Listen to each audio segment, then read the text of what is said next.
আমাদের আজকের গল্পটি প্রাপ্তবয়স্কদের জন্য। মদ্যপান, ধূমপান ও মাদক সেবন স্বাস্থ্যের পক্ষে ক্ষতিকর। এই গল্পের সমস্ত চরিত্র ও ঘটনাবলী সম্পূর্ণ কাল্পনিক। বাস্তবের সঙ্গে কোনো মিল থেকে থাকলে সেটা সম্পূর্ণ অনিচ্ছাকৃত ও কাকতালীয়। সানডে সাসপেন্সে আমরা বিভিন্ন ধরনের সাসপেন্সের গল্প প্রচার করে থাকি। ভূত, গোয়েন্দা, অলৌকিক ইত্যাদি।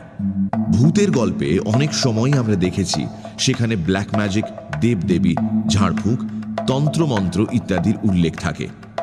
গল্পের লেখক রোমাঞ্চকর আবহাওয়া বা প্লট তৈরির খাতিরেই এগুলো ব্যবহার করে থাকেন। কোনো রকম কুসংস্কার বা অযৌক্তিক ভীতিকে প্রশ্রয় দেবার জন্য নয়। আমরা আশা করব সানডে সাসপেন্সের শ্রোতারাও সংস্কার মুক্ত হয়ে খোলা মনে গল্প শোনার আনন্দেই এই গল্পগুলি গ্রহণ করবেন। বাংলা এবং বিশ্ব সাহিত্যের রোমাঞ্চকর কিছু গল্প দিয়ে সাজানো আমাদের এই বিশেষ নিবেদন সানডে সাসপেন্স। আজ আপনার জন্য এম.আর. জেমসের লেখা কাস্টিং দ্য রুনস ছোট গল্প অবলম্বনে রাজর্ষি গুপ্তর করা অনুবাদ রুনের মন্ত্র। এম.আর. জেমস অর্থাৎ মন্টেগিউ রোডস জেমস জন্মগ্রহণ করেন 1 অগস্ট 1862 সালে। একাধারে ছিলেন সাহিত্যিক, পণ্ডিত এবং অধ্যাপক।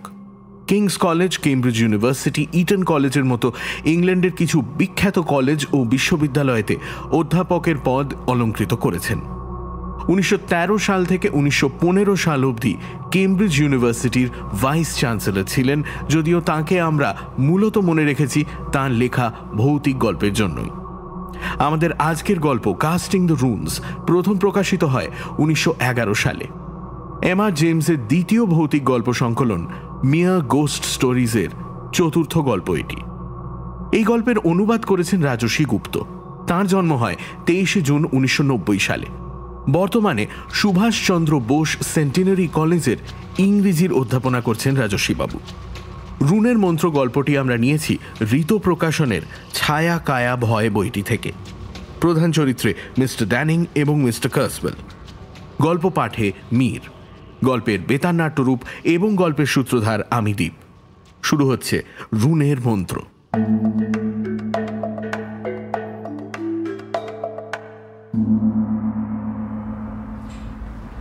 টেবিলের ওপর রাখা 3টি চিঠি।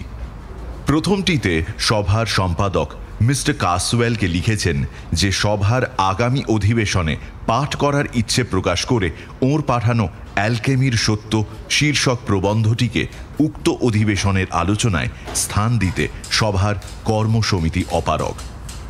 দ্বিতীয় চিঠিতে উনি জানিয়েছেন যে অকল্পনীয় কর্মব্যস্ততার কারণে মিস্টার কার্সওয়েলের সঙ্গে তাঁর প্রবন্ধ সংক্রান্ত আলোচনায় বসার সময় সম্পাদকের হবে না। এবং তৃতীয় চিঠিতে লেখা যে সম্পাদক মহাশয় যথাবিহিত সম্মান প্রদর্শন পূর্বক মিস্টার কার্সওয়েলকে জানাচ্ছেন যে বিশেষজ্ঞ বা বিশেষজ্ঞ বর্গের কাছে মিস্টার কার্সওয়েলের প্রবন্ধটি মূল্যায়নের জন্য পাঠানো হয়েছিল তাঁর বা তাঁদের নাম প্রকাশ করা সম্পাদক মহাশয়ের পক্ষে অসম্ভব। তিনি মিস্টার কার্সওয়েলকে এও জানাতে চান যে অতঃপর তিনি এই বিষয়ে মিস্টার কার্সওয়েলের আর কোনো পত্রের উত্তর দেবেন না। এই মিস্টার কার্সওয়েলটিকে জিজ্ঞাসা করলেন সম্পাদক গৃহিণী।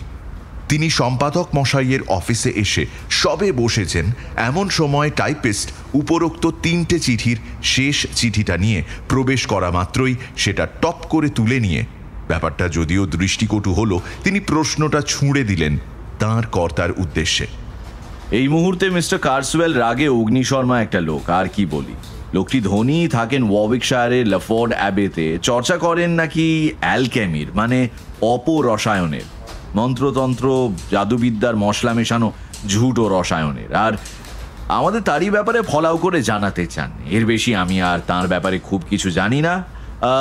হ্যাঁ, আগামী অন্তত হপ্তাখানেক কি হপ্তা দুয়েক তাঁর দর্শন যে আমি পেতে চাই না এইটা নিশ্চিত জানি। যাকে তুমি যদি এখন বেরোতে চাও আমি কিন্তু তৈরি। তুমি কি এমন করেছো যে উনি এমন রেগে ক্ষেপে উঠেছেন? সাধারণ ব্যাপার, আর 5 জনের ক্ষেত্রেও যা করে থাকি এর ক্ষেত্রেও তাই করেছি। ব্যাপারটা কিছুই নয়, কথা নেই বার্তা নেই। ইনি একদিন হঠাৎ তাঁর এই প্রবন্ধটার পাণ্ডুলিপি পাঠিয়ে জানিয়ে দিলেন যে আমাদের পরের অধিবেশনে এটা তাঁকে পড়তে দিতে হবে। তো সেটা আদৌ অধিবেশনে সবার সামনে পাঠ করার মতো কিনা সেটা বোঝার জন্য আমরা মতামত চাইলাম এডওয়ার্ড ডানিং এর। গোটা লন্ডন শহরে ওই বিষয়ে তাঁর চেয়ে বড় পণ্ডিত আর তো কেউ নেই। তিনি মত দিলেন লেখাটা একেবারে অপাঠ্য, পাতে দেওয়ার যোগ্য নয়। সেই থেকে কার্সওয়েল চিঠি লিখে লিখে আমার মাথা খেয়ে ফেলছে। আমরা কোন বিশেষজ্ঞের কাছে তার ওই ষাঁড়ের গোবর পাঠিয়েছিলাম তার নাম জানতে চেয়েছে শেষ চিঠিতে। তার কি উত্তর আমি দিয়েছি তা তো দেখলে। তুমি যেন আবার কাউকে কিছু বলো না এই বিষয়ে। না না, পাগল নাকি? আমাকে কখনো কাউকে কিছু বলতে দেখেছো? আমি শুধু ভাবছি ভদ্রলোক কোনোভাবে বেচারি মিস্টার ডানিং এর নামটা জানতে না পেরে যান। বেচারি মিস্টার ডানিং বলছো কেন?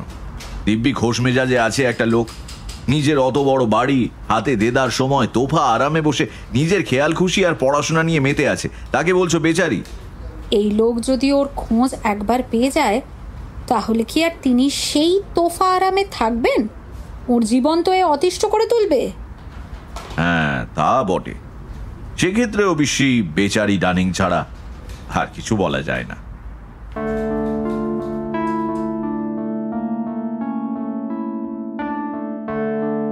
কর্তা গিন্নির আজ লাঞ্চের নিমন্ত্রণ।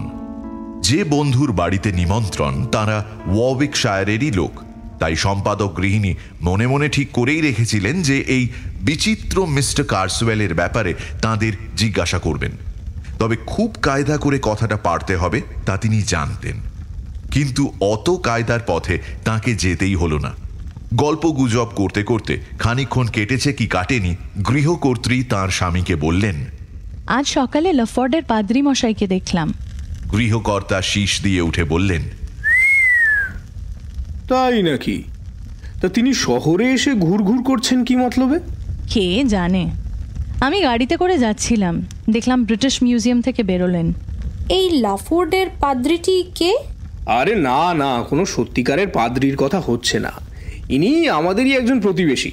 কয়েক বছর আগে আমাদের ওখানকার লফোর্ড অ্যাবি নামে একটা বড় সম্পত্তি কিনে একেবারে গ্যাট হয়ে এসে বসেছেন। লোকটার নাম কার্সওয়েল। তোমাদের বন্ধু নাকি? এই প্রশ্নটা যেন কথার স্রোতের আগল খুলে দিল। জানা গেল মিস্টার কার্সওয়েলের ব্যাপারে বিশেষ কিছুই জানার বা বলার নেই। তিনি যে কি করেন তা কেউ জানে না। তার বাড়ির কাজের লোকেরা বিশ্রী মানুষ। তিনি নাকি নিজেই কি একটা ধর্ম প্রবর্তন করেছেন, সারাদিন তারই অজানা সব আচার অনুষ্ঠানে মেতে থাকেন। লোকটি বেজায় বদমেজাজি, কখনো কাউকে নাকি ক্ষমা করেন না। তার মুখ দেখলেই ভয় লাগে। এখানে বাড়ির কর্তা মৃদু আপত্তি জানালেও গিন্নির গলার জোরে সে আপত্তি ভেসে গেল। তার আচার আচরণে দয়া মায়ার কোনো চিহ্ন কখনো দেখা যায় না, আর যে কাজের পিছনে তিনি থাকেন তাতে তার বিটকেল বুদ্ধির ছাপ রেখে যান। আহা, ভদ্রলোকের প্রতি একটু সুবিচার তো তুমি করবে নাকি? সেই যে স্কুলের বাচ্চাদের ডেকে উনি খাইয়েছিলেন, সে কথা ভুলে গেলে? ভুলে যাব? সে কি ভোলার মতো ব্যাপার যে ভুলে যাব? ভাগ্যিস তুমি কথাটা তুললে। শোনো ফ্লোরেন্স, লোকটি যে কি বজ্জাত তা এই ঘটনাটা শুনলেই তুমি বুঝবে। লফোর্ড অ্যাবি কিনে তাতে বসবাস শুরু করার পর প্রথম শীতে আমাদের মহানুভব প্রতিবেশী তার প্যারিসের পাদ্রীকে চিঠি লিখে জানালেন যে তার কাছে কিছু নতুন ধরনের ম্যাজিক লণ্ঠনের স্লাইড আছে। একদিন সেগুলো তিনি প্যারিস স্কুলের বাচ্চাদের ডেকে দেখাতে চান। পাদ্রী একটু অবাকই হয়ে গেলেন, কারণ এর আগে মিস্টার কার্সওয়েলের ব্যবহার থেকে কখনোই মনে হয়নি বাচ্চাদের তার খুব পছন্দ। বরং সবসময় তিনি গজগজ চেঁচামেচি করেছেন বাচ্চাদের নিয়ে। বাচ্চারা অনুমতি ছাড়া তার সম্পত্তির মধ্যে ঢুকছে, এইসব হ্যানা ত্যানা। যাই হোক, আমাদের বন্ধু পাদ্রী অবাক হলেও রাজি হলেন। একটা সন্ধ্যা ঠিক করা হলো। সেদিন গ্রামের ছেলেদের তদারক করতে তাদের সঙ্গে নিজেও গেলেন কার্সওয়েলের বাড়ি। পরে তিনি আমাদের বলেছিলেন যে ঈশ্বরকে তিনি ধন্যবাদ দেন যে সেই সন্ধ্যায় তার নিজের ছেলেমেয়েরা ওই বাড়িতে পা রাখেনি। তারা তখন অন্য একটা বাচ্চাদের পার্টিতে আমাদেরই বাড়িতে ছিল। কারণ মিস্টার কার্সওয়েল সেদিন ঠিক করেই রেখেছিলেন গ্রামের বেচারা বাচ্চাগুলোকে ভয় দেখিয়ে পাগল করে দেবেন। যথেষ্ট সময় আর সুযোগ পেলে তা করেও ফেলতেন নিশ্চয়ই। প্রথম দিকে ব্যাপারটা তো ভয়ের কিছু ছিল না। শুরুর দিকে রেড রাইডিং হুডের গল্প ছিল, তাতেও নেকড়েটাকে দেখে ছোট বাচ্চাদের অনেকেই এমন ভয় পেল যে তাদের ঘরের বাইরে নিয়ে চলে যেতে হলো। মিস্টার ফারার বলেন কার্সওয়েল দূর থেকে ভেসে আসা একটা অদ্ভুত নেকড়ের ডাক দিয়ে সেই গল্প শুরু করেছিলেন। মনে হচ্ছিল যেন সত্যি নেকড়ে ডাকছে। তেমন বিভৎস শব্দ তিনি নাকি জীবনে আর শোনেননি। যেসব স্লাইড দেখানো হলো সেসব যেমন আশ্চর্য রকমের নতুন, তেমনি জ্যান্ত। মিস্টার ফারার অনেকক্ষণ ধরে দেখেও বুঝতে পারলেন না কার্সওয়েল কোথা থেকেই বা সেগুলো জোগাড় করেছেন আর কিভাবেই বা সেগুলো কাজ করে। সময় যত গড়াতে থাকলো, একের পর এক গল্পে ভয়ের পারদও তত চড়তে থাকলো, আর বাচ্চারা অবাক ভয়ে আস্তে আস্তে একদম চুপ মেরে গেল। শেষে একটা স্লাইডের সিরিজ দেখালেন কার্সওয়েল, যেটায় দেখা গেল একটা ছোট্ট বাচ্চা তার বাড়ির মানে লফোর্ডের বিস্তীর্ণ বাগান ভেদ করে সন্ধেবেলায় দৌড়চ্ছে। ঘরের প্রত্যেকটি বাচ্চা ছবি দেখেই লফোর্ডের বাগান চিনতে পারল। ছবির বাচ্চাটা দৌড়চ্ছে আর তাকে গাছগাছালির ফাঁক দিয়ে লাফাতে লাফাতে তাড়া করছে একটা অদ্ভুত অচেনা সাদা মূর্তি। ক্রমে বাচ্চাটা আর দৌড়ে পারল না। মূর্তিটা গাছের আড়াল ছেড়ে বেরিয়ে এসে বাচ্চাটার উপর ঝাঁপিয়ে পড়ে তাকে ছিন্ন ভিন্ন করে দিল। মিস্টার ফারার বলেন তার মনে হচ্ছিল যেন জেগে জীবনের সবচেয়ে খারাপ দুঃস্বপ্ন দেখছেন। তাহলে বাচ্চাগুলোর মনের অবস্থা কি হয়েছিল একবার ভাবো দেখি। ব্যাপার হাতের বাইরে চলে যাচ্ছে দেখে তিনি এবার কার্সওয়েলকে কড়া করে বলতে বাধ্য হলেন যে এভাবে বাচ্চাদের ভয় দেখানো চলতে পারে না। তাতে উত্তর পেলেন, তা আপনি বলছেনই যখন, তখন সিনেমা দেখা বন্ধ করে খোকা খুকুদের এবার বাড়ি গিয়ে ঘুমোনোই ভালো। এই বলে কার্সওয়েল একটা বোতাম টিপে অন্য একটা স্লাইড চালু করে দিলেন, আর পর্দা ভরে উঠল বিভৎস সব গা ঘিনঘিনে সাপ, ব্যাঙ, বিচ্ছু, কেন্ন আর নানা রকমের ডানাওয়ালা পোকামাকড়ের ছবিতে।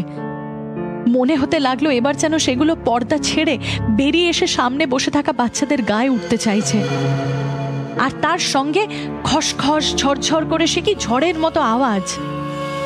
বাচ্চারা আর সইতে পারল না। সবাই মিলে ভয়ে পেয়ে একসঙ্গে ঘরের বাইরে বেরোতে গিয়ে একে মেরে তাকে ধরে একে অপরকে মারিয়ে দুরদার করে পালালো।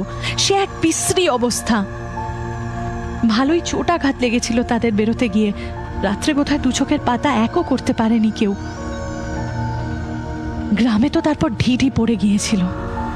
বাচ্চাদের মায়েরা মিস্টার ফারারের ওপরেই এক হাত নিয়েছিল। লফোর্ড অ্যাবিতে যার তার ঢোকার অনুমতি নেই তাই, নইলে বাচ্চাদের বাবারা এতদিনে লফোর্ডের একটা জানলার কাছও আস্ত রাখত কিনা সন্দেহ। তো এই হলো মিস্টার কার্সওয়েল, আমাদের লফোর্ড অ্যাবির পাদ্রী। এবার তোমরাই ভেবে দেখো এই লোককে বন্ধু হিসেবে লাভ করার জন্য আমরা কেমন মুখিয়ে আছি। আমার মতে একজন বড় ধরনের অপরাধীর যা যা গুণ থাকা উচিত তার সবকটি এই কার্সওয়েলের মধ্যে একেবারে পুরো মাত্রায় আছে। এই লোকের বিষ দৃষ্টিতে একবার যে পড়বে তার প্রতি আমার সমবেদনা রইল। সম্পাদক গম্ভীর মুখে ভ্রু কুঁচকে বসেছিলেন, যেন কিছু একটা মনে করার চেষ্টা করছেন। এবারে ধীরে ধীরে বলে উঠলেন, আমি যার কথা ভাবছি এ কি সেই লোকই, নাকি আমি অন্য কারুর সঙ্গে গুলিয়ে ফেলছি? আচ্ছা, কিছু বছর আগে, তা প্রায় বছর 10 হবে, এরই কি হিস্ট্রি অফ উইচক্রাফট নামের একটা বই বেরিয়েছিল? এ সেই লোকই বটে। সে বই কিরকম বদনাম কুড়িয়েছিল সেও নিশ্চয়ই তোমার মনে আছে। মনে থাকবে না আবার? সবচেয়ে কড়া সমালোচনা যে করেছিল তাকেও আমি চিনতাম, তুমিও চিনতে তাকে। জন হ্যারিংটনকে মনে আছে? সেই যে আমরা যখন জনসে পড়তাম তখন সেও পড়তো ওখানে, মনে পড়ে? হ্যাঁ, দিব্যি মনে পড়ে। তবে আমি বেরিয়ে আসার পর তার আর কোনো খবর পাইনি। হঠাৎ একদিন শুনলাম তার অপঘাতে মৃত্যুর নাকি তদন্ত চলছে। অপঘাতে মৃত্যু? কি হয়েছিল? গাছ থেকে পড়ে ঘাড় ভেঙে গিয়েছিল, কিন্তু সে যে গাছে উঠেছিল কি করতে সেটাই রহস্য। পুরোটাই না একটা ধাঁধার মতো আমার কাছে। সে যে খুব দৌড়ঝাঁপ পছন্দ করতো এমনটা নয়, তাই না? হে, তার মধ্যে কোনো খামখেয়ালিপনাও কারণ নজরে পড়েনি কোনোদিন। এলাকার মান্যগণ্য ব্যক্তি সবাই ভালোবাসত, শ্রদ্ধাও করত। সন্ধ্যা গাঢ় হবার পর গ্রামের রাস্তা ধরে হেঁটে বাড়ি ফিরছিল। ত্রিসীমানায় ওই ভবঘুরে পাগল মানে সন্দেহজনক কোনো লোকই ছিল না। হঠাৎ নাকি ছাতা টুপি ছুঁড়ে ফেলে দিয়ে পাগলের মতো দৌড়তে শুরু করে এবং শেষ পর্যন্ত হাতের সামনে ওই গাছে চড়ে বসে। আর সে গাছটাও চড়ার পক্ষে খুব যে সুবিধাজনক তা নয়।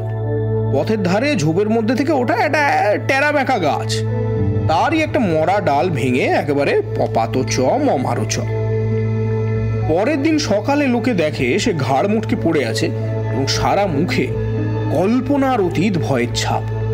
বোঝাই যাচ্ছিল যে কোনো কিছুর থেকে বেদম তাড়া খেয়েই অবস্থা।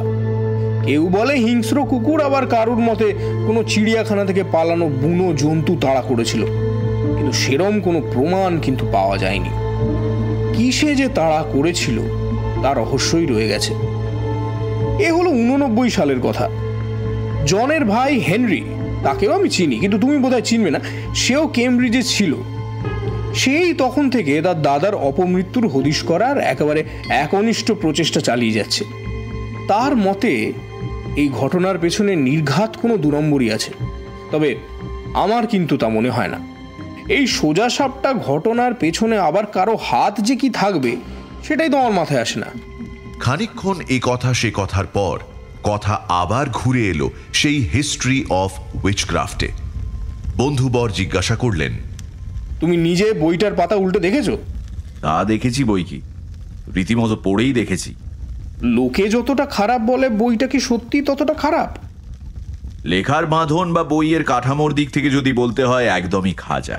কাজেই প্রাপ্য গালাগালি বইটা খেয়েছে, কিন্তু তার থেকেও বড় কথা হলো যে ওটা একটা আপাদমস্তক শয়তানি অশুভ বই। লোকটা ওতে যা যা লিখেছে নিজে তা বর্ণে বর্ণে বিশ্বাস করে, এবং আমার বিশ্বাস বইয়ে লেখা ওইসব অপবিত্র কার্যকলাপের অধিকাংশই ও নিজে হাতে কলমে করেছে। আমি শুধু হ্যারিংটনের সমালোচনাটাই পড়েছি, সেটাই মনে পড়ছে।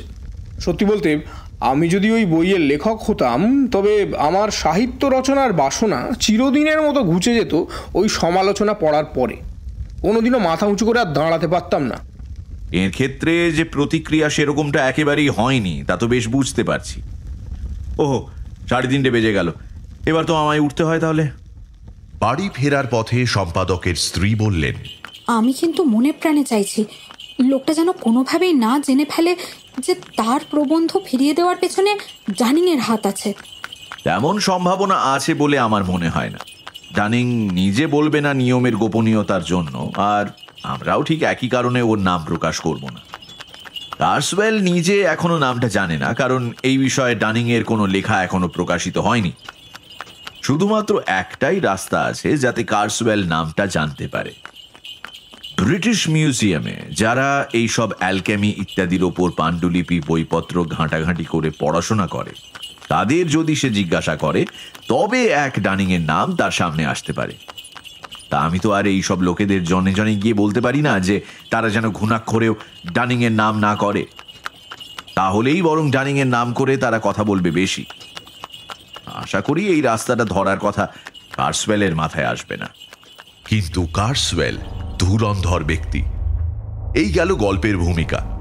ওই সপ্তাহেই দিন কয়েক পরে একদিন বেশ সন্ধে করে এডওয়ার্ড ডানিং তাঁর গবেষণার জায়গা অর্থাৎ ব্রিটিশ মিউজিয়াম থেকে ফিরছিলেন তাঁর শহরতলির বাড়িতে।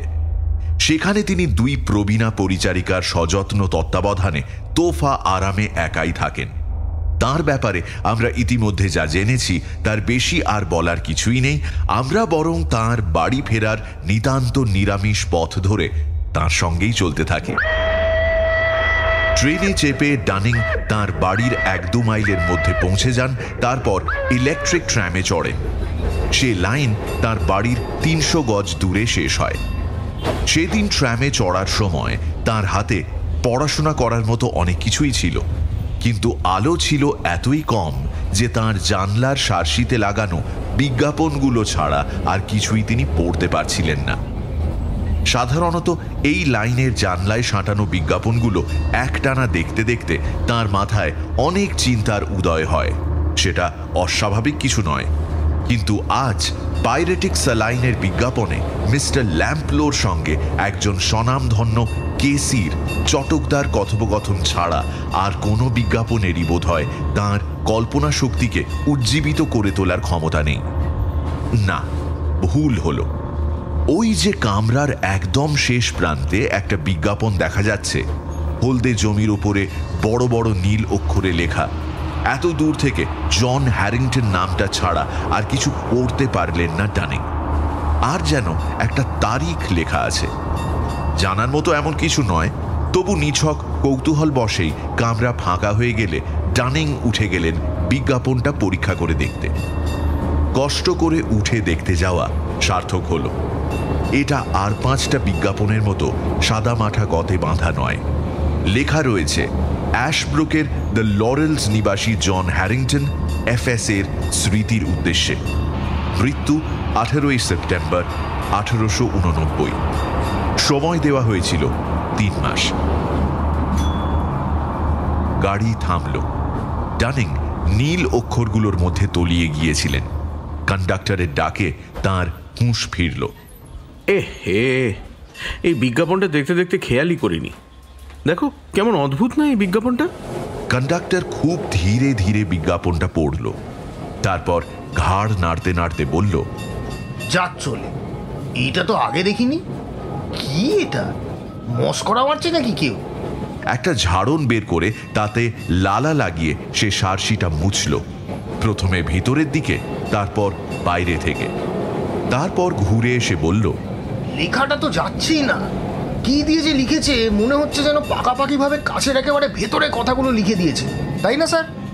ডানিং দস্তানা দিয়ে ভালো করে লেখাগুলোর উপরে ঘষে কন্ডাক্টরের সঙ্গে একমত হতে বাধ্য হলেন। তাকে বললেন, এসব বিজ্ঞাপনের দেখাশোনা কে করে? এগুলো লাগানোর অনুমতি কে দেয়? একটু খোঁজ করে দেখো তো। ঠিক এই সময় ড্রাইভার হাঁক পাড়ল, ওহে জর্জ, তাড়াতাড়ি করো না হে, সময় কি অঢেল নাকি? বিরক্ত মুখে জর্জ বলল, আরে দাঁড়াও বাবু, এখানে আমরা মরছি লেখার জ্বালায়, আর তুমি শিগগিরে মাথায় এসে দেখাও কি হয়েছে এই কাচের মধ্যে। কাচের আবার ঘোড়ার ডিম কি হলো? ড্রাইভার এসে দেখে মাথা চুলকে বলল, এ আবার কি? হ্যারিংটনটা আবার কি?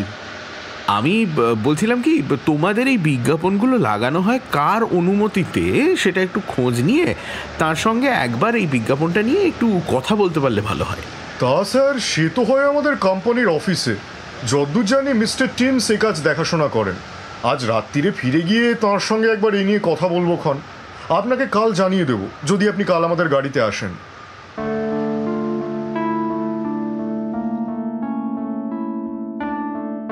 সেদিন সন্ধ্যের ঘটনা এই। ডানিং তারপর খুঁজে পেতে বের করলেন যে অ্যাশব্রুক জায়গাটা ওয়ারউইকশায়ারে। পরের দিনও ডানিং শহরে গেলেন। গাড়ির কামরায় এমন ঠিকঠিকে ভিড় যে তিনি কন্ডাক্টরের সঙ্গে কথাই বলতে পারলেন না। শুধু এটুকু বুঝলেন যে বিজ্ঞাপনটা আর নেই। কিন্তু ব্যাপার এখানেই শেষ হলো না। সূর্য ঢলে পড়ার সময় রহস্যময়তার মাত্রা এক পোঁচ বাড়ল। সেদিন ফেরার সময় তিনি ট্রামে এলেন না।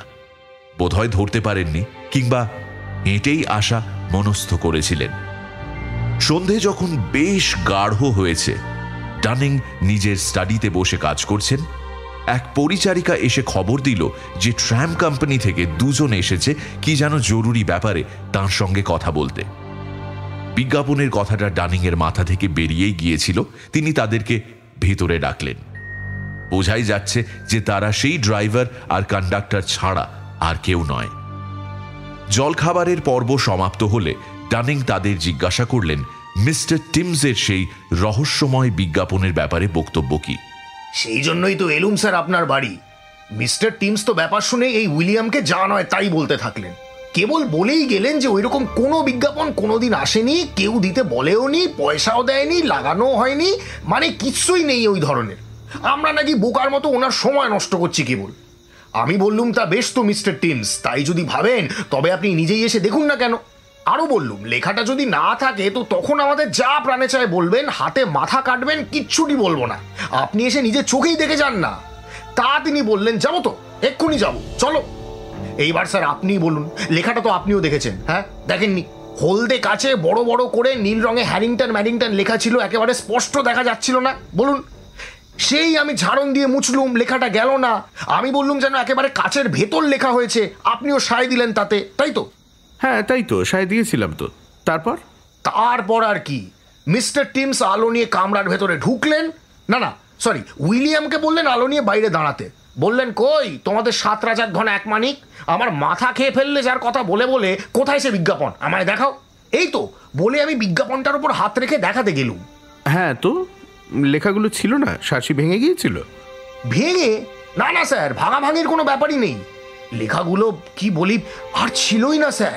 সেই যে আপনি দেখলেন না, সেই নীল নীল লেখা কাচের ভেতরে, ও একেবারে যেন উবে গেছে। বাপের জন্মে এমন জিনিস দেখিনি স্যার, এই উইলিয়ামও দেখেনি। আমি আর কি বলবো বলুন, মুখ্য মানুষ বলে তো আর লাভ কিছু হবে না। মিস্টার টিমস কি বললেন? তিনি আর কি বলতে বাকি রাখলেন বলুন আমাদের? মুখে যা আসে তাই বলতে লাগলেন। অবশ্যই তেনাকে দোষ দেওয়াও যায় না। আমরা বলছিলাম কি, তখন দেখেছিলাম আপনি ওই বিজ্ঞাপনের লেখাগুলো টুকে রাখছেন। তো তা টুকে নিয়েছিলাম বটে, এখনো রয়েছে সে লেখা আমার কাছে। তো তোমরা কি চাও যে আমি মিস্টার টিমসের সঙ্গে দেখা করে তাকে ওই লেখাগুলো দেখাই? এবারে উইলিয়াম বলে উঠল, ওই আমি বলিনি তোমায়, বলি না আমি সবসময় জর্জ, খাঁটি ভদ্রলোকের দেখা পাওয়া শক্ত বটে, কিন্তু তারা আছে। আমি যখন বলেছিলুম যে উনি একজন সজ্জন মানুষ, চলো ওনার কাছে, ভুল বলেছিলুম কিনা মিলিয়ে নাও এবার। থাক থাক উইলিয়াম, আমায় আর স্যারের সামনে এসব বলার দরকার নেই তোমার। আমি তো তোমার কথা মতোই এসেছি নাকি। কিন্তু আপনি যদি কাল একবার আমাদের অফিসে গিয়ে মিস্টার টিমসকে বলে আসেন আপনি নিজের চোখে কি দেখেছেন, তাহলে আমরা আপনার গোলাম হয়ে থাকবো স্যার। আসলে কি জানেন তো, গালাগাল যা খাবার সে তো খেয়েইছি, তার অত গায়ে লাগে না। কিন্তু বড় কর্তাদের মাথায় যদি একবার ঢোকে যে সন্ধ্যের ঝোঁকে আমরা দুজন চোখের ভুলে যা নেই তাই দেখছি, তবে তেনারা তো 2 2 4 করে নেবেন। আর আমাদের যে 1 বছরের ভেতর কোথায় গতি হবে তা ভগবানই জানেন। মানে বুঝতেই তো পারছেন কি বলতে চাইছি স্যার। চাকরি সংক্রান্ত এইসব গুরুত্বপূর্ণ আলোচনায় নিমগ্ন হয়ে তাদের দেওয়া প্রস্তাব পর্যালোচনা করতে করতে জর্জ আর উইলিয়াম বেরিয়ে গেল। মিস্টার টিমস ডানিং এর মুখ চেনা। পরের দিন তার সঙ্গে দেখা করে ডানিং নিজের অভিজ্ঞতা জানিয়ে তার অবিশ্বাসের ভাব অনেকটাই কমাতে সক্ষম হলেন। কোম্পানির খাতায় উইলিয়াম আর জর্জের নামের পাশেও কোনো কালো দাগ পড়ার আর সম্ভাবনা রইল না। বিজ্ঞাপন রহস্যের কিন্তু কোনো সুরাহা হল না। পরের দিন সন্ধ্যায় এমন একটা ঘটনা ঘটল যে ডানিং এর মনে এই আজব ব্যাপারটা সম্পর্কে আগ্রহ আরো জেঁকে বসল। সন্ধ্যের সময় ক্লাব থেকে বেরিয়ে তিনি ট্রেন ধরার পথে হাঁটছেন। এমন সময় খেয়াল করলেন তার সামনেই একটু দূরে পথের উপর হাতে বিজ্ঞাপনের কাগজ হাতে একজন ফেরিওয়ালা দাঁড়িয়ে আছে। আর 5টা ব্যবসার বিজ্ঞাপনের ফেরিওয়ালারা যেরকম জনবহুল এলাকা বেছে নেয় তাদের বিজ্ঞাপনের বেশি কাটতির জন্য, সেরকম জায়গা বাছেনি। সত্যি বলতে কি, তার দিকে এগোতে এগোতে ডানিং তাকে একটিও বিজ্ঞাপন কোনো পথচারীকে দিতে দেখলেন না, যেমনটা ঠিক এই ধরনের ফেরিওয়ালারা করে থাকে। কিন্তু তিনি দ্রুত চলতে চলতে তার সামনে পৌঁছতেই সে একটা পাতলা কাগজ তার হাতে গুঁজে দিল। বিজ্ঞাপনটা নেওয়ার সময় ডানিং এর হাতে তার হাত একটু ঠেকে গিয়েছিল। তাতেই তার মনে হলো কেমন যেন শক লাগলো। তিনি শিউরে উঠলেন। হাতটা যেন অত্যধিক খড়খড়ে আর গরম। হাঁটতে হাঁটতেই ঝটতেই তিনি ফেরিওয়ালার দিকে ফিরে তাকালেন, কিন্তু কিছু বুঝতে পারলেন না। অন্তত পরে মনে করার মতো সে মুখের কোনো ছাপ তার মনে পড়ল না। জোর কদমে পা চালাতে চালাতে পিতপিতে কাগজটার দিকে চোখ দিতেই নীল রঙের কাগজের ওপর বড় বড় অক্ষরে হ্যারিংটন নামটা ডানিং এর চোখে পড়ল। চমকে উঠে মাঝপথে দাঁড়িয়ে পড়ে তিনি পকেট হাতাড়াতে লাগলেন চশমার জন্য। ঠিক পর মুহূর্তেই পাশ দিয়ে একজন হন্তদন্ত হয়ে চলা লোকের ধাক্কায় কাগজটা তার হাত থেকে পড়ে গেল। ডানিং অনেক খুঁজেও আর সেটা দেখতে পেলেন না। দৌড়ে কয়েক পা পিছিয়ে গেলেন তিনি, কিন্তু কোথায় সেই পথচারী আর কোথায় বা সেই ফেরিওয়ালা? পরের দিন খানিকটা খিঁচড়ানো মন মেজাজ নিয়েই ডানিং ব্রিটিশ মিউজিয়ামের বিশেষ পুঁথিপত্রের পাণ্ডুলিপির ঘরে গিয়ে বসে হার্ডলি 3586 ও আরও কিছু দরকারি পুঁথি আনাতে দিলেন। কিছুক্ষণ পরে সেগুলো এলে তিনি বাছাই করে যেটা সবার আগে লাগবে সেটা সামনে রেখে খুলে বসেছেন। এমন সময় তার মনে হলো যেন পিছনে কেউ ফিসফিস করে তার নাম ধরে ডাকল। চকিতে ফিরে তাকাতে গেলেন ডানিং, আর তাড়াহুড়োয় হাত লেগে তাঁর কাগজপত্রে ভর্তি পোর্টফোলিও মেঝেতে পড়ে গেল। পিছন ফিরে কিন্তু তিনি চেনা কাউকে দেখতে পেলেন না। শুধু ঘরের দায়িত্বে থাকা সংগ্রহশালার কর্মচারী তাকে দেখে স্মিত মুখে মাথা নাড়ল। ডানিং নিচু হয়ে এলোমেলো হয়ে ছড়িয়ে থাকা কাগজপত্র তুলতে থাকলেন। সব কাগজ জড়ো করে নিজের কাজে মন দিতে যাবেন, ঠিক তখন পিছনের এক টেবিল থেকে এক শক্তপোক্ত চেহারার ভদ্রলোক, তিনি নিজের কাজ শেষ করে তাঁর সব সরঞ্জাম গুছিয়ে তুলে উঠেই পড়েছিলেন, তিনি এসে ডানিংয়ের কাঁধে আলতো হাত রেখে বললেন, মাফ করবেন, এইটা বোধহয় আপনার। বলে একটা চৌকো কাগজ বাড়িয়ে ধরলেন। হ্যাঁ হ্যাঁ, আমারই বটে, ধন্যবাদ। পর মুহূর্তেই ভদ্রলোক ঘর ছেড়ে বেরিয়ে গেলেন।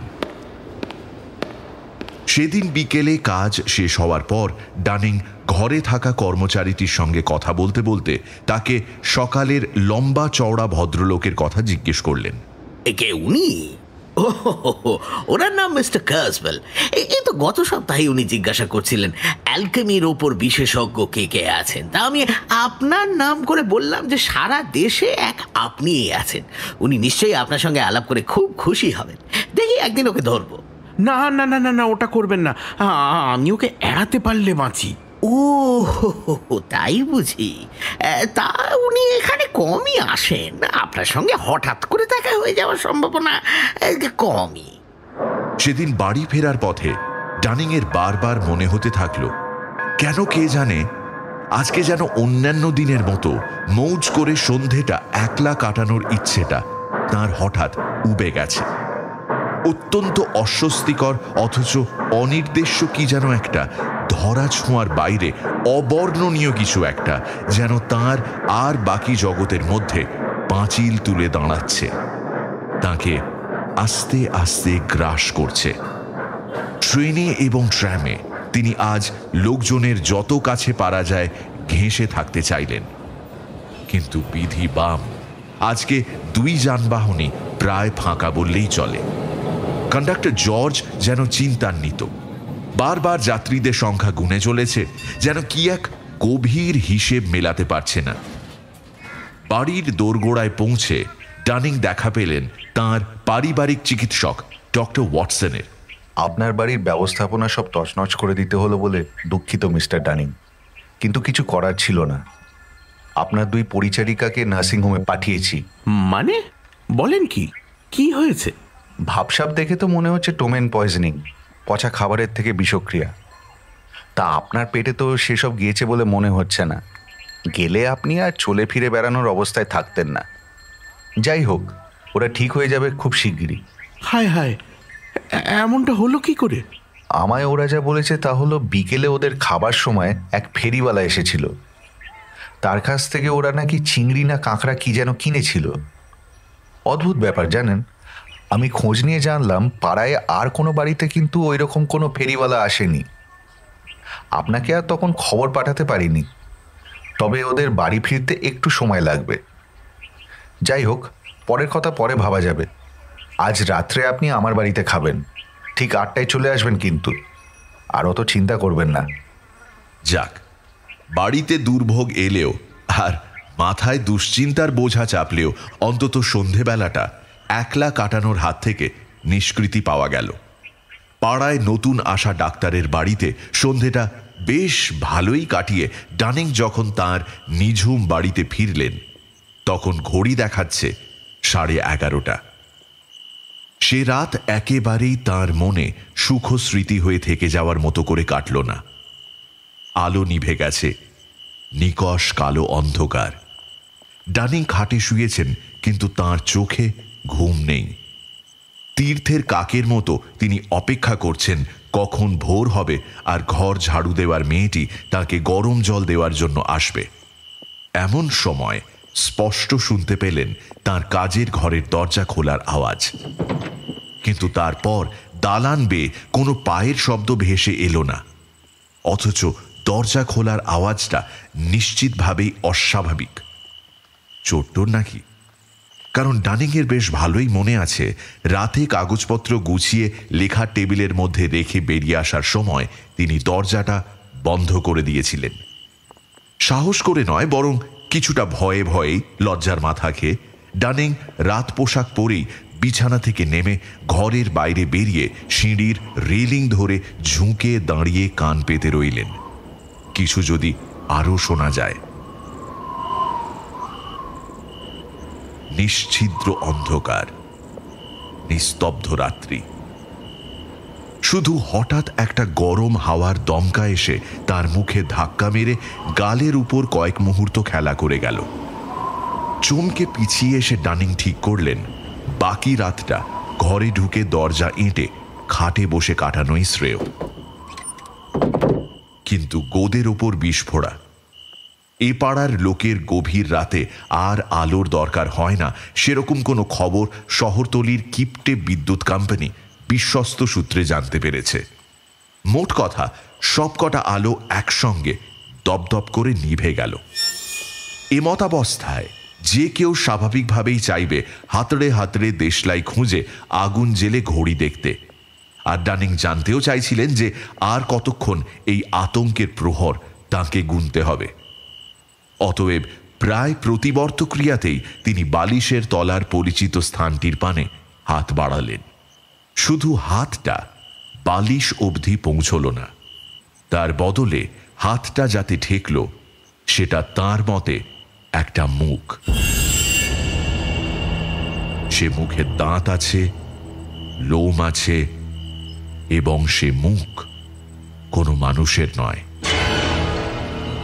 পর মুহূর্তেই তিনি ঠিক কি বললেন বা করলেন তা বলতে পারি না। যখন তার ধরে প্রাণ এলো, তিনি দেখলেন যে ধড়ফড়ানো বুকে হাতে ধরে পাশের একটা ফাঁকা ঘরের দরজা আটকে দরজায় কান চেপে তিনি বসে আছেন। সেই দুর্বিসহ রাতের বাকিটাও ওইভাবেই কেটে গেল। ডানিং দরজায় কান পেতে রইলেন যদি আর কোনো নড়াচড়ার শব্দ শোনা যায়, কিন্তু আর কিছুই হলো না সেই রাতে। উৎকর্ণ হয়ে ভয়ে কাঁপতে কাঁপতে রাত কাটল।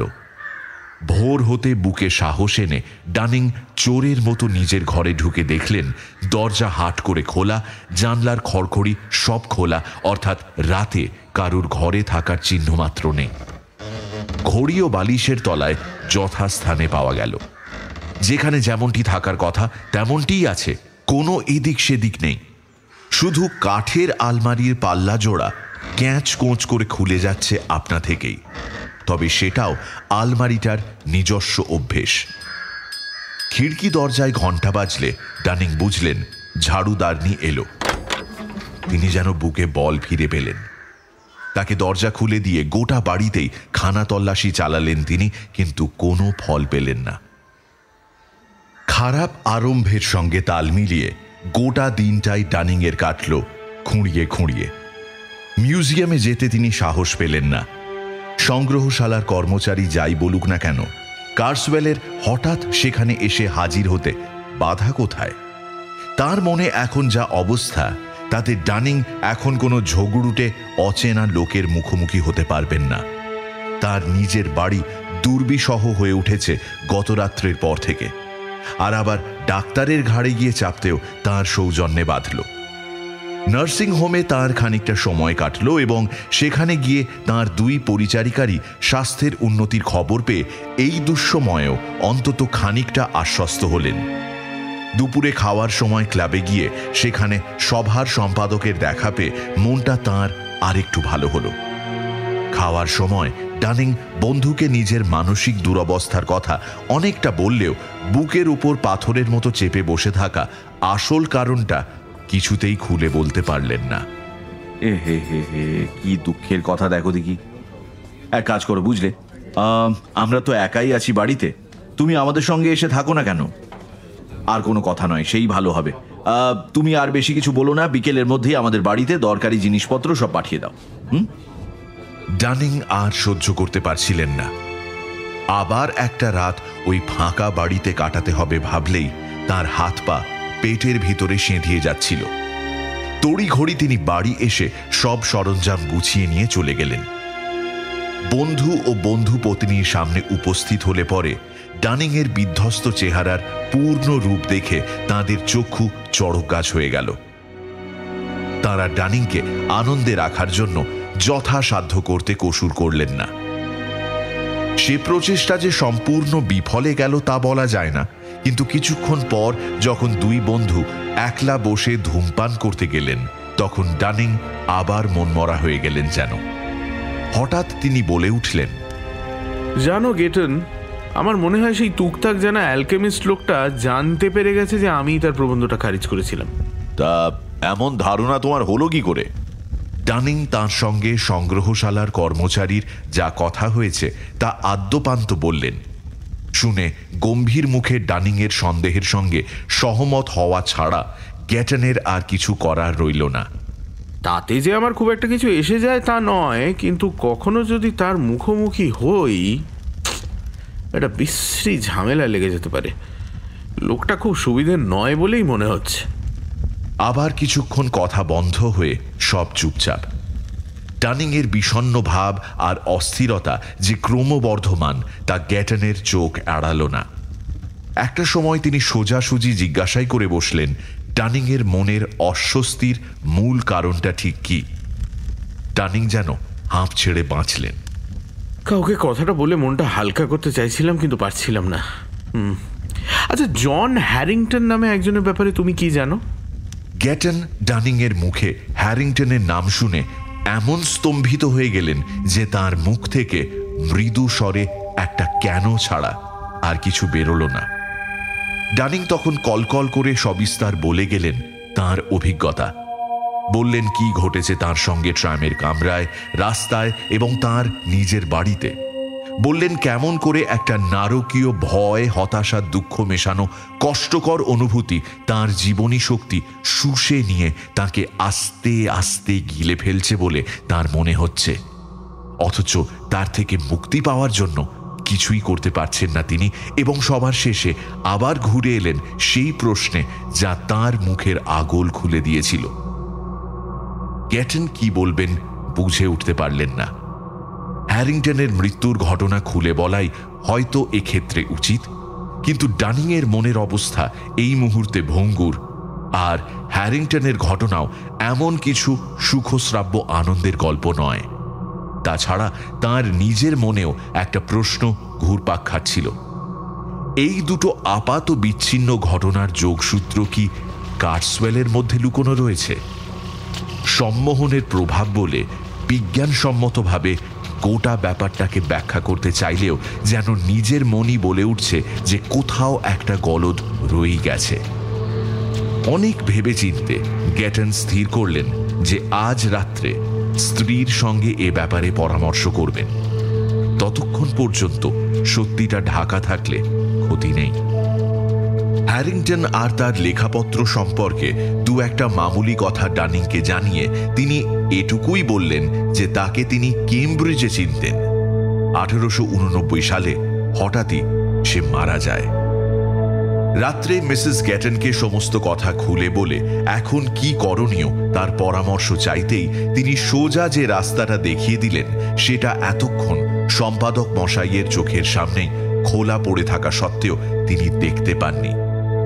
তার অর্ধসঙ্গিনী তাকে জন হ্যারিংটনের ভাই হেনরির কথা স্মরণ করিয়ে দিয়ে বললেন যে গতদিন তাঁরা যে বন্ধুর বাড়ি নিমন্ত্রণ রক্ষা করতে গিয়েছিলেন তাদের মাধ্যমে হেনরি হ্যারিংটনের নাগাল পাওয়া মোটেই শক্ত নয়। সে যদি খ্যাপা পাগলা গোছের লোক হয়? সে কথাও বেনেটরাই ভালো বলতে পারবে। স্থির হলো পরের দিনই মিসেস গ্যাটন এ ব্যাপারে কথা বলতে বেনেটদের বাড়ি যাবেন। কিভাবে কোন পরিস্থিতিতে হেনরি হ্যারিংটন আর এডওয়ার্ড ডানিং এর দেখা হলো তার বিশদ বিবরণ জেনে আমাদের লাভ নেই, বরং প্রথম সাক্ষাতে তাদের দুজনের কি কথা হলো সেটা জানাতেই আমাদের আগ্রহ বেশি। আলাপ পরিচয় হওয়ার পর ডানিং হেনরি হ্যারিংটনকে জানালেন কি অদ্ভুতভাবে জন হ্যারিংটনের নামের সঙ্গে তার পরিচয় ঘটেছে। পাশাপাশি তার নিজের ভয়ঙ্কর অভিজ্ঞতার কথাও বললেন। তারপর তিনি হ্যারিংটনকে জিজ্ঞাসা করলেন যে বিবরণ তিনি এতক্ষণ শোনালেন তার বিনিময়ে হ্যারিংটন তার দাদার মৃত্যু সংক্রান্ত কোনো বিশেষ কথা স্মরণ করে তাকে বলতে পারেন কিনা। সমস্ত ঘটনা শুনে হ্যারিংটন থ হয়ে গিয়েছিলেন বটে, কিন্তু তার উত্তর আসতেও দেরি হল না। হেনরি বললেন দুর্ঘটনাটা ঘটার আগে বেশ কিছুদিন ধরে যে জন খুব বিচলিত ছিল তা তিনি বুঝতে পেরেছিলেন। তবে সে উদ্বিগ্ন ভাবটা একটানা ছিল না, মৃত্যুর ঠিক আগেও নয়। তার প্রধান উদ্বেগ ছিল এই যে কেউ যেন সবসময় তার পিছু পিছু ঘুরছে। সে কল্পনাপ্রবণ ছিল বটে, কিন্তু এরকম প্রায় পাগলামির নামান্তর বিদঘুটে কল্পনার শিকার সে আগে কোনোদিন হয়েছে বলে হ্যারিংটনের মনে পড়ে না। তার দৃঢ় বিশ্বাস তার মৃত্যুর পেছনে কারুর বদমাইশি আছে, এবং ডানিং এর অভিজ্ঞতার কথা শুনে তার সে বিশ্বাস আরো বদ্ধমূল হচ্ছে। হ্যারিংটন জিজ্ঞাসা করলেন ডানিং নিজে দুই ঘটনার মধ্যে কোনো যোগসূত্র খুঁজে পেয়েছেন কিনা। মনে হয় পেয়েছি, তবে সেটা খুবই আবছা। আপনার দাদা মৃত্যুর আগে একটা বইয়ের কঠোর সমালোচনা করেছিলেন বলে শুনেছি। ঘটনাচক্রে সম্প্রতি আমিও সেই বইয়ের লেখকের বিরাগভাজন হয়েছি। সে লোকের নাম নিশ্চয়ই কার্সওয়েল। মোক্ষম ধরেছেন। এবার আর কোনো সন্দেহ রইল না আমার মনে। আপনাকে তবে খুলেই বলি, দাদার একটা কথা থেকে আমার নিশ্চিত ধারণা হয়েছিল যে তিনি বিশ্বাস করতে শুরু করেছিলেন তার সব সমস্যার মূলে আছে ওই কার্সওয়েল, যদিও তার নিজের কাছেও ব্যাপারটা ছিল আপাতভাবে অবিশ্বাস্য। যেসব কথা আপনাকে বলতে চলেছি আমার মনে হয় তার সঙ্গে দাদার এবং আপনার পরিস্থিতির গভীর সম্বন্ধ আছে। দাদা ছিলেন গান বাজনা পাগল মানুষ। শহরে কোনো কনসার্ট, জলসা, মেহফিলের খবর পেলেই ছুটে যেতেন সেখানে। মৃত্যুর মাস তিনেক আগে সেরকমই একটা কনসার্ট থেকে ফিরে এসে আমার হাতে অনুষ্ঠান সূচিটা দিয়ে দাদা বলেছিলেন, আজ তো এটা হারিয়ে কি বিপদেই পড়তে চলেছিলাম। আমারটা কখন কোথায় পড়ে গিয়েছিল কে জানে। পকেট হাতড়াচ্ছি, সিটের তলায় খুঁজে দেখছি। এমন সময় আমার পাশের সিটের ভদ্রলোক ওর কাগজটা দিয়ে বললেন আমি রেখে দিতে পারি, ওর আর দরকার পড়বে না। বলেই ভদ্রলোক চলে গেলেন। ভদ্রলোককে চিনিও না, জানিও না, লম্বা চওড়া চেহারা, পরিষ্কার করে কামানো মুখ। এটা হারিয়ে যদি একটা অনুষ্ঠান দেখতে না পেতাম কি হতো বলো দেখি। হ্যাঁ, গ্যাটের করি খরচা করে আরেকটা অনুষ্ঠান সূচি কিনে নেওয়াই যেত, কিন্তু এতে করে দেখো পয়সাও খরচা হলো না, আবার দরকারি কাগজটাও পেয়ে গেলাম। পরে অন্য এক সময় দাদা আমাকে বলেছিলেন যে কনসার্টের শেষে হোটেলে ফেরার পথে এবং সেদিন সারা রাত ধরেই তিনি প্রচণ্ড অস্বস্তির মধ্যে দিয়ে গিয়েছিলেন। আমি অনেক পরে এইসব টুকরো টুকরো ঘটনাগুলো জোড়া লাগাতে আরম্ভ করি। এর কয়েকদিন পর দাদা তার সমস্ত অনুষ্ঠান সূচিগুলো নিয়ে একদিন বসেছিলেন। সবগুলো একসঙ্গে বাঁধিয়ে রাখার ইচ্ছে ছিল দাদার। ওই বিশেষ দিনের অনুষ্ঠান সূচিটার আমি তখনও সেটাকে ভালো করে খেয়ালই করিনি কোনোদিন। একদম শুরুর দিকের পাতার মধ্যে একটা ছোট্ট চৌকো কাগজ পাওয়া গেল। কাগজটায় খুব যত্ন সহকারে লাল আর কালো রঙে কিসব যেন লেখা। আমার ধারণা রুনিক অক্ষর হবে সেগুলো। দাদা বললেন, এ মনে হচ্ছে আমার পাশের সেই ভদ্রলোকের জিনিস, কোনো লেখার নকল মনে হচ্ছে।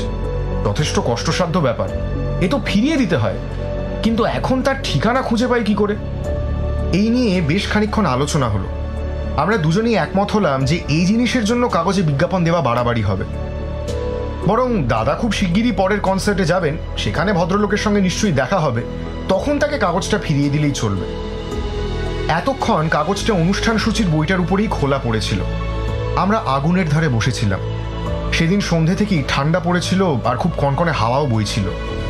হাওয়ার চোটেই হয়তো দরজা খুলে গিয়ে থাকবে, যদিও দরজা খুলেছিল বলে আমি টেরটিও পাইনি। হঠাৎ এক ঝলক হাওয়া এসে, তাও আবার গরম হাওয়ার হলকা, কাগজটাকে এক ঝটকায় উড়িয়ে নিয়ে গিয়ে সোজা আগুনের মধ্যে ফেলে দিল। ছোট্ট একটা পাতলা কাগজ, যেমন না আগুনে পড়া অমনি দপ করে জ্বলে উঠে হুশ করে ছাই ধোঁয়ার সঙ্গে মিলিয়ে গেল চিমনির মধ্যে দিয়ে। আমি বললাম, যা, আর তো কাগজটা ফেরত দিতে পারবে না তুমি। দাদা খানিকক্ষণ কিছু বললেন না, তারপর হঠাৎ করে চটে উঠে বললেন, সে আমি জানি, কিন্তু সে কথাটা এতবার করে বলার কি আছে শুনি। আমি অবাক হয়ে বললাম, আমি তো একবারের বেশি কথাটা বলিনি। দাদা খিঁচিয়ে উঠে বললেন, তোমার একবার তাহলে চারবারে হয়, কি বলো? এটা এমন কিছু বিশেষ ঘটনা নয়, তবু এটার কথা এমনি আমার মনে থেকে গিয়েছিল। মোদ্দা কথায় আসি, কার্সওয়েলের যে বইটার সমালোচনা আমার হতভাগ্য দাদা করেছিলেন, সেটা কি আপনি পড়েছেন? আপনার পড়ার কথাও নয় অবশ্য, আমি পড়েছি। দাদার মৃত্যুর আগে এবং পরেও প্রথমবার একসঙ্গে পড়েছিলাম আমরা। পড়তে পড়তে ঠাট্টাই আর কি ছাড়া আর কিছু আমাদের মাথায় আসেনি। লেখার কোনো ছিঁড়িছাদ নেই, ব্যাকরণের যা সব পর্বত প্রমাণ ভুল তা এক ঝলক দেখলে যে কোনো অক্সফোর্ডের লেখাপড়া জানা লোক মাটির ভেতরে সেঁধিয়ে যেতে চাইবে। তার উপর লোকটার জ্ঞানের বহর, ওহ, সে আর কি বলবো, কি নেই তার ঝুলিতে।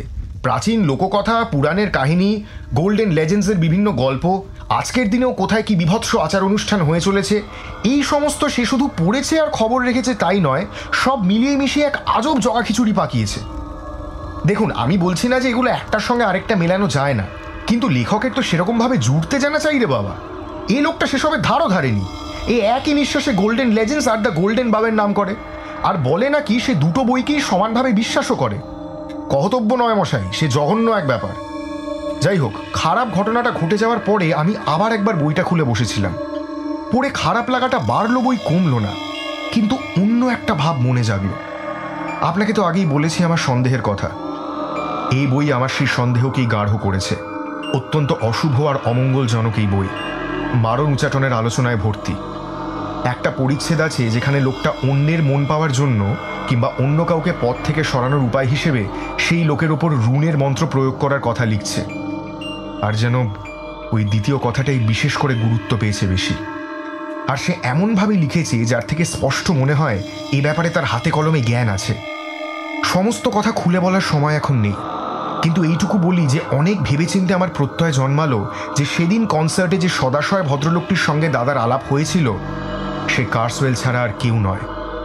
আমার সন্দেহ, না সন্দেহের চেয়েও বেশি কিছু, যে এই কাগজের টুকরোটার এই পুরো ব্যাপারে ভীষণ গুরুত্বপূর্ণ একটা ভূমিকা রয়েছে। আমার বিশ্বাস কাগজটা যদি দাদা কোনোভাবে ফেরত দিয়ে দিতে পারতেন তবে তিনি আজও বহাল তবিয়তে বেঁচে থাকতেন। এই হলো আমার বক্তব্য। এবার আপনি বলুন, আমার এই ঘটনার সঙ্গে যোগ করার মতো আপনার কিছু বলার আছে কিনা। জবাবে ডানিং তার ব্রিটিশ মিউজিয়ামের বইয়ের ঘরের অভিজ্ঞতার কথা বললেন। হ্যাঁ, আপনাকে সে নিজের হাতে কাগজপত্র দিয়েছে? আপনি দেখেছেন ভালো করে সে কাগজ?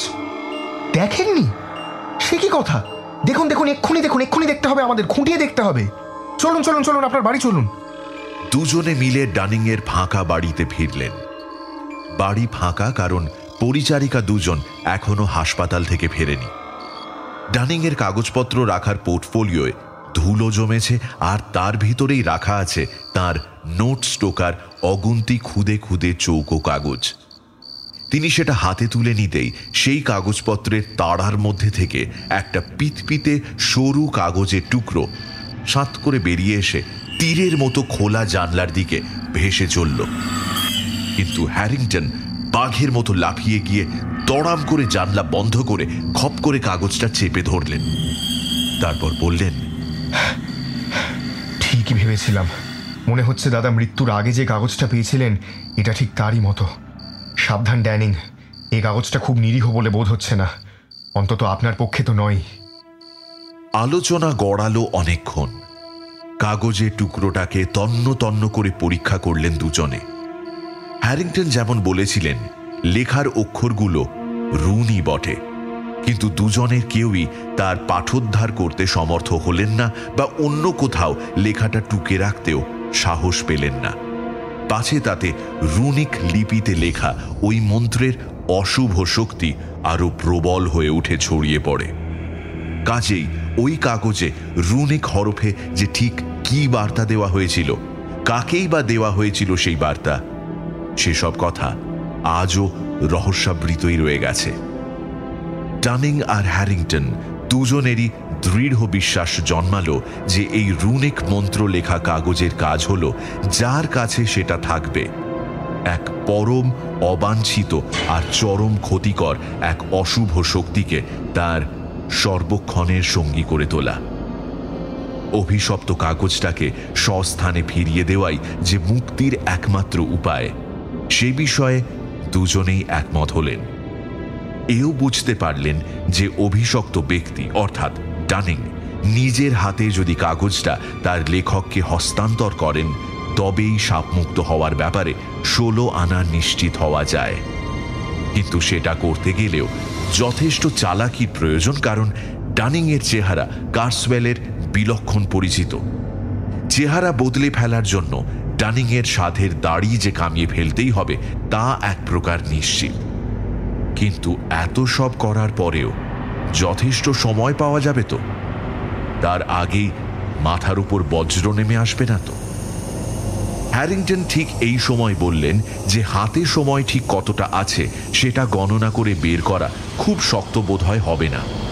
তার খুব ভালোই মনে আছে যে কনসার্টে তার দাদার হাতে তার মৃত্যু পরোয়ানা তুলে দেওয়া হয়েছিল তার তারিখ ছিল 18 জুন, আর তার মৃত্যু হয় 18 সেপ্টেম্বর, অর্থাৎ ঠিক তার 3 মাস পর। ডানিংও বললেন যে ট্র্যামের জানলার সেই রহস্যময় বিজ্ঞাপনেও 3 মাস সময় দেওয়ার কথাই লেখা ছিল। আমার মেয়াদও ওই 3 মাসই। দাঁড়ান, আমার ডায়েরিটা দেখলেই সব পরিষ্কার হয়ে যাবে। হ্যাঁ, এই যে মিউজিয়ামের ঘটনাটা ঘটার তারিখ ছিল 23 এপ্রিল, তার মানে সময় আছে 23 জুলাই অবধি। ব্যাস।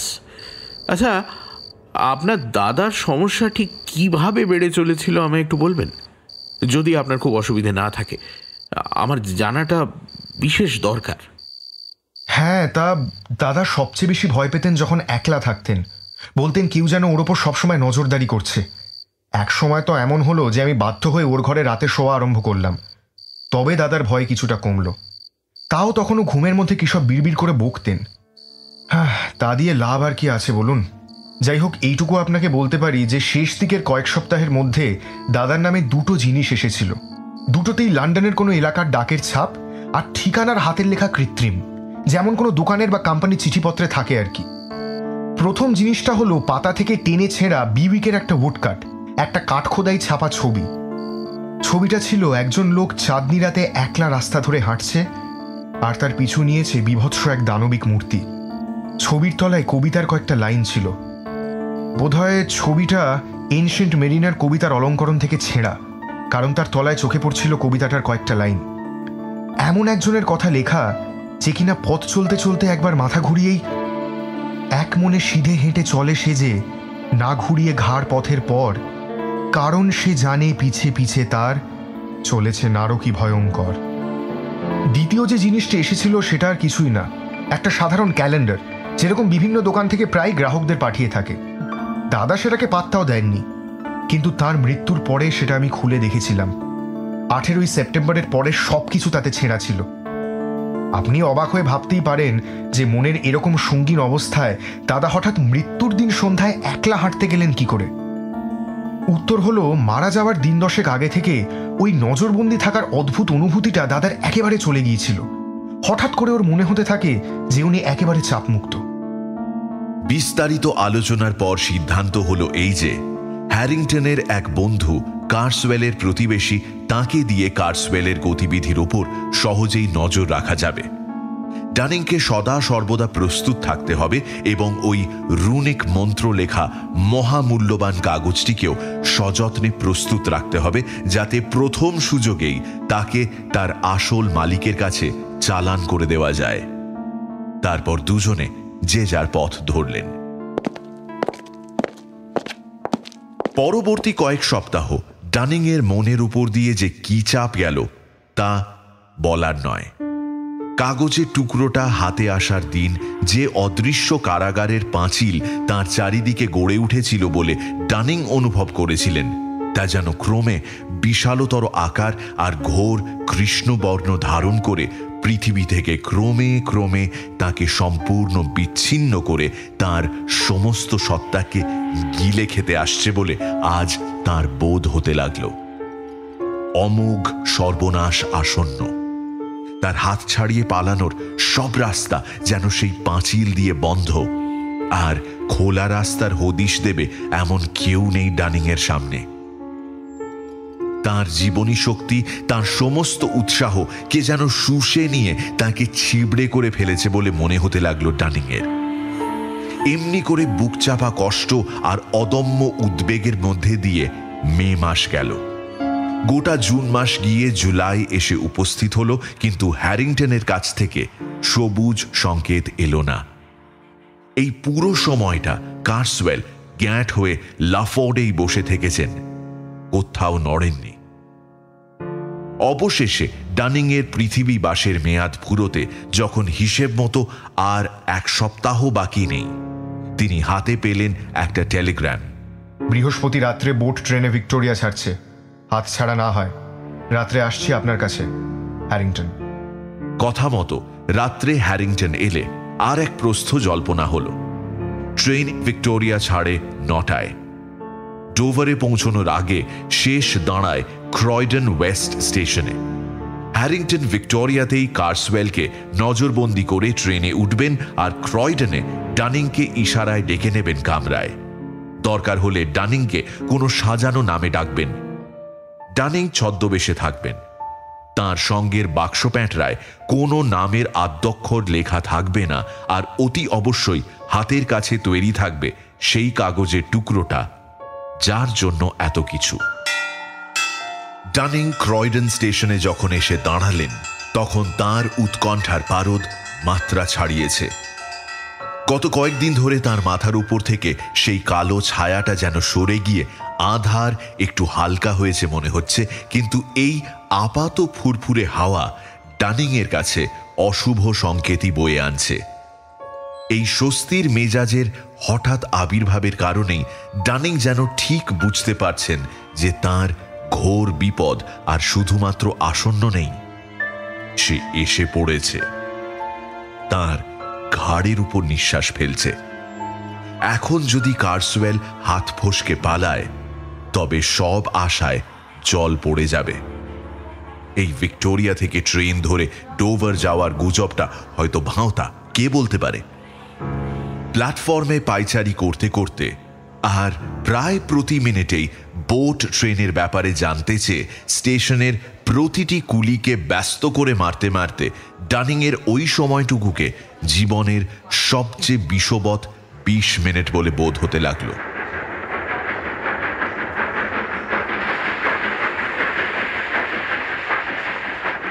অবশেষে যথাসময়ে ট্রেন প্ল্যাটফর্মে এলো। হ্যারিংটনকেও জানলায় দাঁড়িয়ে থাকতে দেখা গেল। তাঁরা যে একে অপরের পরিচিত এ কথা কোনোভাবেই ফাঁস হতে দেওয়া চলবে না।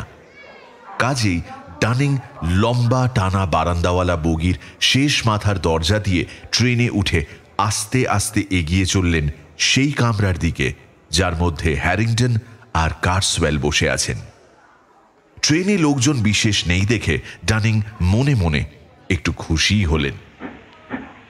কার্সওয়েল সচকিত হয়ে উঠলেও ডানিংকে চিনতে পেরেছেন বলে মনে হলো না। ডানিং কার্সওয়েলের একদম পাশের সিটে বসলেন না, একটু দূরে বসে প্রথমে একটু ভয়ে ভয়ে, তারপর ক্রমে ক্রমে সাহস সঞ্চয় করে মস্তিষ্কের প্রতিটি স্নায়ু খাটিয়ে ভাবতে লাগলেন কিভাবে বহু আকাঙ্ক্ষিত চালানের কাজটা সব দিক সামলে সারা যায়। কার্সওয়েলের ঠিক উল্টো দিকে অর্থাৎ ডানিংয়ের পাশেই স্তূপাকার হয়ে পড়ে আছে কার্সওয়েলের কোট, জামা, জোব্বা, কিন্তু তার কোনো একটা পকেটে কাগজটা ঢুকিয়ে দিলেও কোনো লাভ হবে না, অন্তত যতক্ষণ না ডানিং নিজের হাতে করে অভিশপ্ত বস্তুটি দিচ্ছেন এবং কার্সওয়েল নিজের হাতে সেটি গ্রহণ করছেন, ততক্ষণ পর্যন্ত ডানিং কাজের সাফল্য নিয়ে কোনো মতেই নিশ্চিত হতে পারবেন না। কার্সওয়েলের একটা কাগজপত্র ভর্তি হাত ব্যাগ অবশ্যই হাতের কাছেই খোলা অবস্থায় পড়ে আছে। আচ্ছা, ওটার মধ্যে কাগজটা কোনো প্রকারে ঢুকিয়ে দিতে পারলে কেমন হয়? প্রথমে ব্যাগটা লুকিয়ে ফেলা হলো। কার্সওয়েল যেন ব্যাগটা ফেলে বেরিয়ে গেলেন। তারপর ডানিং কার্সওয়েলকে ডেকে কাগজ সমেত ব্যাগটা আবার তাঁর হাতে ধরিয়ে দিলেন। এই বুদ্ধিটা কি মন্দ? হ্যাঁ, এই মতলবটাই খাসা মনে ধরছে।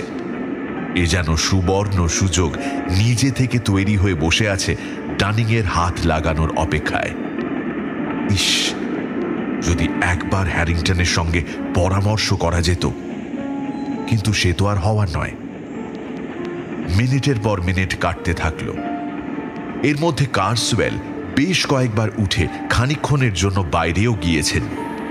দ্বিতীয়বার তিনি দরজা খুলে বাইরে বেরোনোর সঙ্গে সঙ্গেই ডানিং ব্যাগটার উপর ঝাঁপিয়ে পড়ে সেটা মাটিতে ফেলে দিতে যাচ্ছিলেন, কিন্তু ঠিক এই সময় হ্যারিংটনের চোখের দিকে নজর পড়তেই থমকে গিয়ে নিজেকে নিরস্ত করলেন।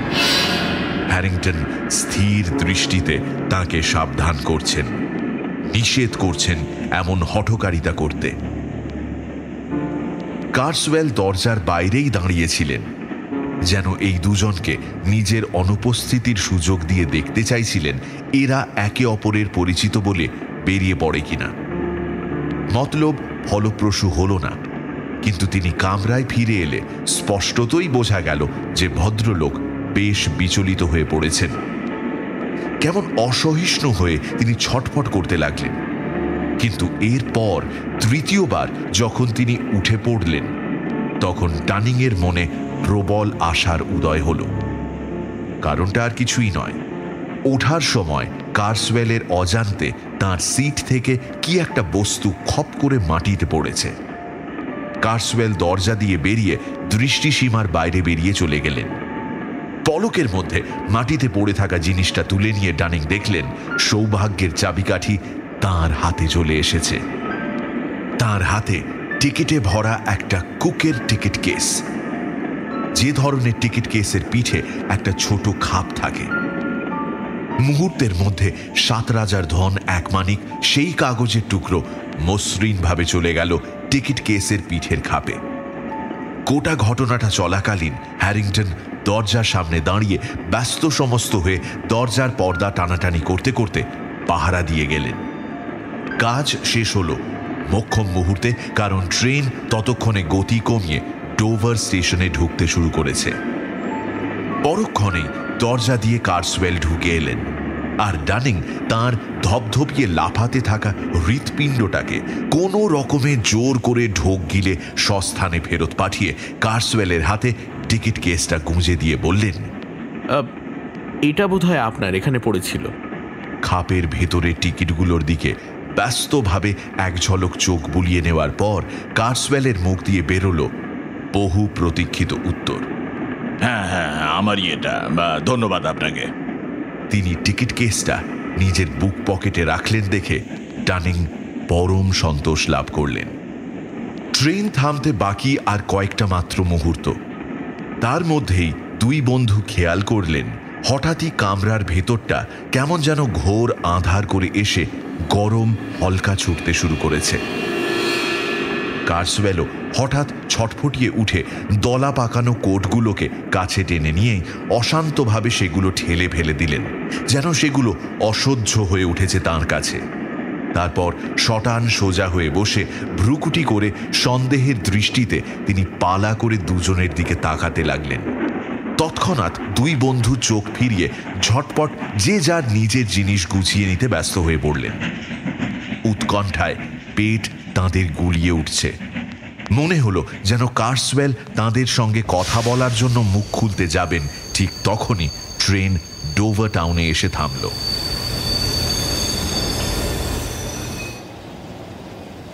টাউন আর জাহাজ ঘাটার মাঝের জায়গাটা অপরিসর, আর তাই তাঁদের দুজনকেই নামার জন্য কামরার বাইরে এসে দাঁড়াতে হলো তাড়াতাড়ি। ট্রেনের যাত্রী এতই কম যে জাহাজ ঘাটায় নামার পরেও হ্যারিংটন আর ডানিংকে খানিকক্ষণ দাঁড়িয়ে যেতে হলো, যাতে কার্সওয়েল কুলির মাথায় মালপত্র চাপিয়ে নির্বিঘ্নে প্ল্যাটফর্ম থেকে বেরিয়ে জাহাজে ওঠার সাঁকোর দিকে চলে যেতে পারেন। কার্সওয়েল দৃষ্টির আড়াল হতেই হ্যারিংটন প্রাণের আনন্দে ডানিংয়ের হাত চেপে ধরে ফিসফিস করে অভিনন্দন জানালেন। ফল হলো এই যে স্নায়ুর চাপে পিষ্ট হতে থাকা ডানিং হাঁটু কাঁপতে কাঁপতে প্রায় অজ্ঞানী হয়ে গেলেন। হ্যারিংটন কোনো মতে তাঁকে দেয়ালে ঠেসান দিয়ে দাঁড় করিয়ে 2 পা এগিয়ে গেলেন জাহাজে ওঠার সাঁকোর দিকে, কারণ ততক্ষণে কার্সওয়েল তাঁর মালপত্র সমেত সেখানেই গিয়ে পৌঁছেছেন। সাঁকোর মুখে বসে থাকা লোকটি গম্ভীর মুখে তাঁর টিকিট পরীক্ষা করে ছেড়ে দিল। মালপত্র নিয়ে জাব্বা জব্বা বগলদাবা করে কার্সওয়েল সাঁকো দিয়ে জাহাজের পেটের দিকে কয়েক পা এগিয়ে গেলেন। হঠাৎই টিকিট পরীক্ষক লোকটি হাঁক পাড়ল, এই যে স্যার, স্যার মাফ করবেন স্যার, আপনার সঙ্গে অন্য যিনি ছিলেন তার টিকিটটা দেখলাম না তো। আমার সঙ্গে অন্য লোক? কোন শয়তানের বাচ্চার কথা বলছো? হ্যাঁ, লোকটি তার নিজের জায়গা থেকে ঝুঁকে পড়ে একবার তাকে ভালো করে দেখল। হ্যারিংটন শুনলেন সে নিজের মনে বিড়বিড় করে বলল, এ শয়তানের বাচ্চা, তা কেমন যেন দেখলাম, কি জানি বাবা। যাকে আমারই ভুল স্যার, আপনার জামা কাপড়গুলোকেই বোধহয় ভুল করেছি, মাফ করবেন স্যার। তারপর পাশে বসে থাকা তারই এক অধস্তন কর্মচারীকে বলল, ও ভাই শোনো, ওনার সঙ্গে কুকুর টুকুর কিছু ছিল নাকি বলো তো?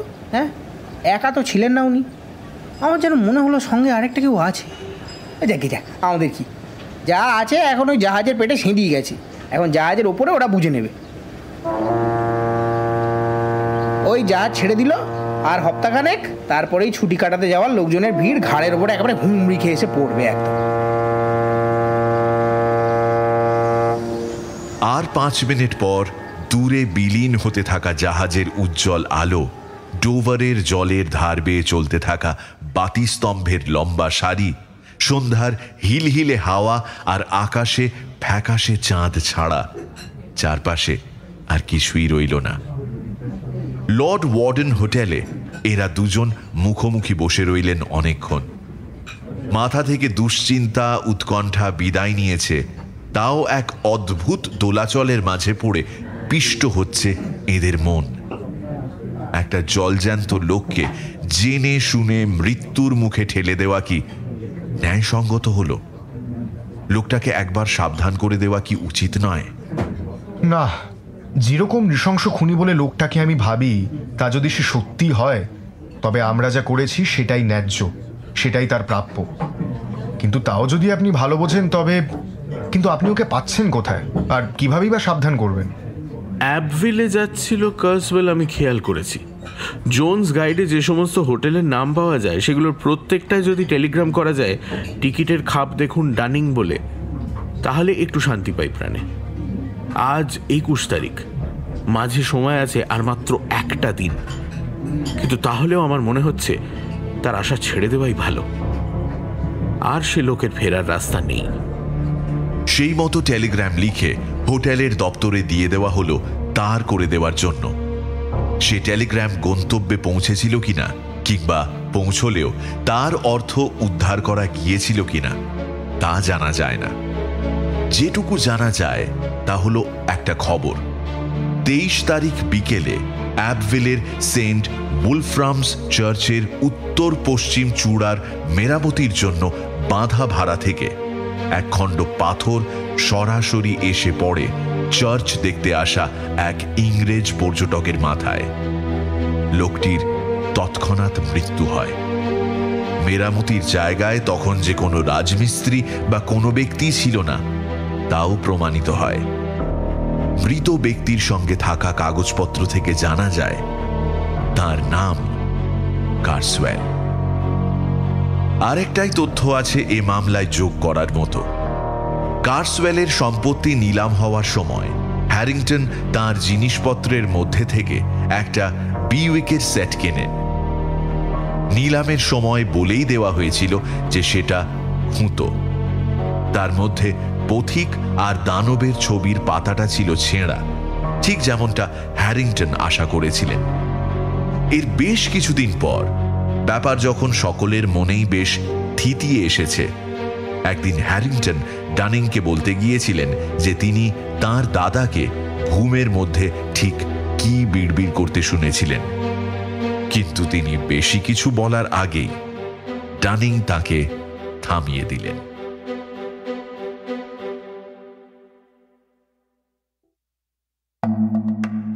সানডে সাসপেন্সে আজ শুনলেন রুনের মন্ত্র। মূল রচনা casting the runes by M R James, অনুবাদ রাজস্বী গুপ্ত, বেতার রূপ দ্বীপ। গল্প পাঠে সম্পাদক এবং মিস্টার কার্সওয়েলের ভূমিকায় মীর, মিস্টার ড্যানিং জনৈক ভদ্রলোক এবং গল্পের সূত্রধার আমি দ্বীপ, গৃহকর্তা এবং টিকিট পরীক্ষক সোমক, গৃহকর্ত্রী অয়ন্তিকা, সম্পাদক গৃহিণী Shri, doctor Watson Richard, bus conductor bus driver এবং হেনরি হ্যারিংটনের ভূমিকায় অগ্নি, ধ্বনি পরিকল্পনা ও আবহ সঙ্গীত Subhadeep, poster design team asterisk, পর্ব পরিচালনায় টিম সানডে সাসপেন্স, বিশেষ সহযোগিতায় অগ্নি, সামগ্রিক তত্ত্বাবধানে আমি দ্বীপ। শেষ হল এমআর জেমসের কাস্টিং দ্য রুনস অবলম্বনে রাজস্বী গুপ্তর করা অনুবাদ রুনের মন্ত্র। আগামী সপ্তাহে আরও একটি রোমাঞ্চকর গল্প নিয়ে হাজির হবে সানডে সাসপেন্স।